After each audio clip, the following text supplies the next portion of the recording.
السلام عليكم ورحمة الله وبركاته. كل سنة وانتم طيبين، ورب رب يا رب كده يكون كان عيد سعيد على الجميع.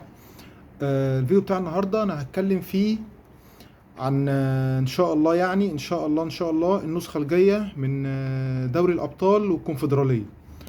هو فيديو مش بدري قوي ومش متأخر قوي، بس لأن صفحات الزمالك او كتير من صفحات الزمالك قالت ان الدوري السنه الجايه بتاع الكونفدراليه اقوى من دوري ابطال الدوري. بسم الله الرحمن الرحيم. في البدايه طبعا احنا عارفين ان شاء الله الاهلي كده كده مشترك في دوري الابطال، بما انه اول الدوري حاصل على الدوري ان شاء الله، يعني ان شاء الله. بالنسبه للزمالك فهو كده كده ان شاء الله برضو هيبقى في الكونفدراليه، الا اذا حصلت حاجه تانية مختلفه، الا وهي ايه بقى؟ ان الزمالك يبقى مركز رابع في الدوري، ترتيب رابع، وكاس مصر يخلص والزمالك ما يكونش هو بطل الكاس. ساعتها هيبقى بطل الكاس مع ثالث الدوري. ده الا اذا لان المفروض اصلا كده كده ان بطل الكاس طبيعي هو المفروض هو اللي كان بيشترك في الكونفدراليه ومعاه الثالث، لكن بقى لها كام سنه لان الدوري بتاعنا بيخلص متاخر، فليها حسابات ايه اخرى في الاتحاد المصري. المهم،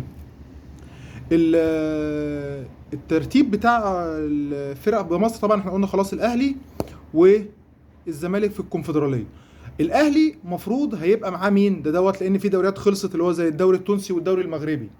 الدوري التونسي الحاصل عليه النجم هو اللي خد الدوري التونسي، يليه الوصيف بتاعه الترجي التونسي.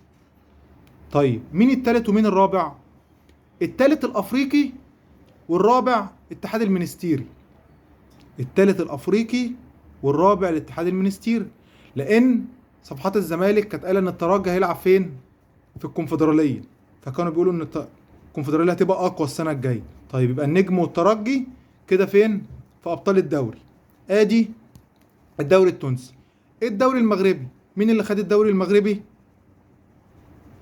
الجيش الملكي. الجيش الملكي. تاني الوداد. يبقى الجيش والوداد هيلعبوا دوري الابطال.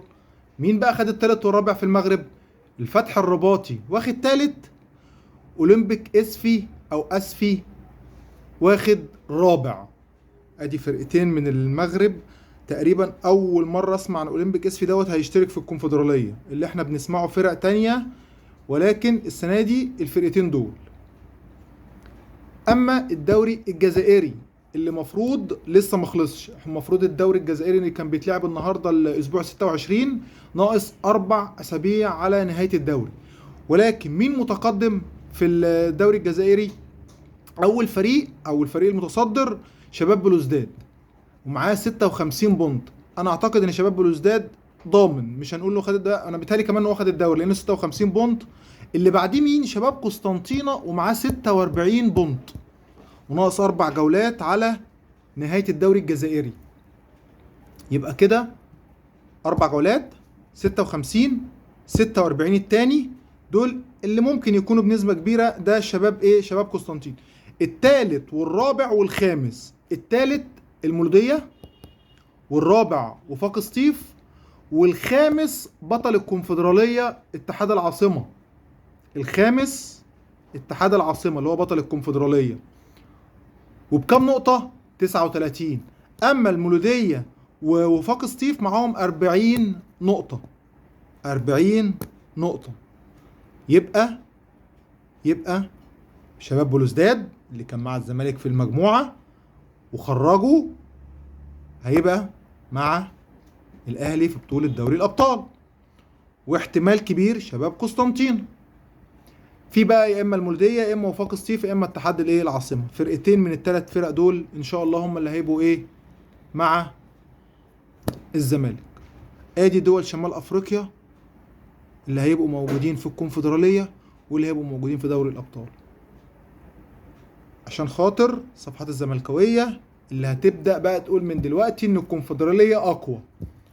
النجم اقوى من افريقي، الترجي اقوى من الاتحاد المنستيري. كده كده الاتحاد المنستيري هيقابل الزمالك في كاس البطوله العربيه، فهنشوف مين فيهم اقوى.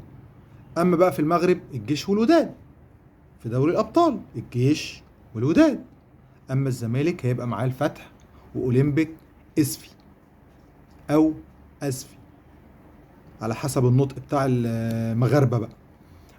فهنستعد من دلوقتي لنغمة ان الكونفدرالية اقوى، وان الكونفدرالية اصعب، وان الكونفدرالية اللي هياخد 85 مليون جنيه استرليني عشان خاطر الزملكاوية، وعشان خاطر حبايبنا الزملكاوية ما يزعلوش. كل سنة طيبين، وان شاء الله نبقى نكمل بقى المجموعات او نكمل البطولتين بعد انتهاء الدوري الجزائري، وكم دوري كده من دوريات افريقيا او البطولات في دول افريقية اللي هي جامدة او بتنافس مع الفرق المصرية.